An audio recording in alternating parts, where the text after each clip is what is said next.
जय जगन्नाथ दर्शक बंधु मु लिपुन आपण लिपुन ओडिया टीवी चैनल को बहुत बहुत स्वागत करुच्ची।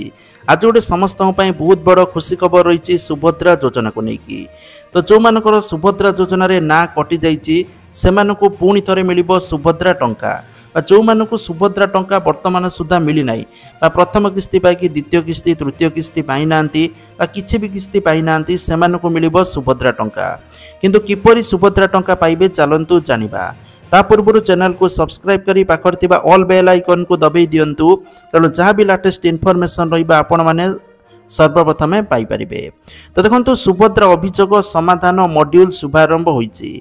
महिला और शिशु विकास विभागर सम्मिलनी कक्ष उपमुख्यमंत्री प्रभाती परिड़ा सूचना देइछन्ति। सुभद्रा पोर्टाल माध्यम अभियोग कले तुरंत समाधान मिलिबो। वर्तमान सुधा 2,85,000 हिताधिकारी एथिरु बाद पड़िछन्ति। सुभद्रा योजना नै लोके अनेक अभियोग करुथिले भी पूर्व यार उत्तर पाउनथिले। एबे सबु अभियोगर उत्तर रखिबे विभागीय अधिकारी।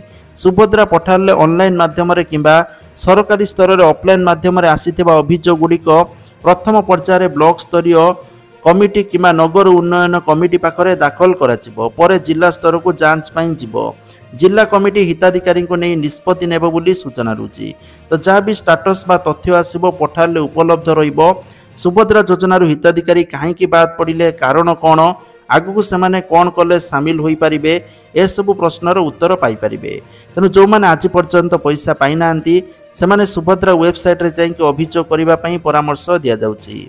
यह कार्यक्रम अक्टोबर 15 तारिख पर्यंत चलो। तेणु 17 तारिख ठारू आरंभ हो। 17 तारिख आज आरंभ हो अक्टोबर 15 पर्यंत चलो। तो यही समय निहाती भाव सुभद्रा योजना जो मैंने पैसा पाई ना अभियोग करूँ जहाँफल जदि आपंकर ठीक ठाक हो आगामी दिन में एका बेलके सब किस्ती पाइपर। तो जहाँकि अपडेट। Thank you. जय जगन्नाथ।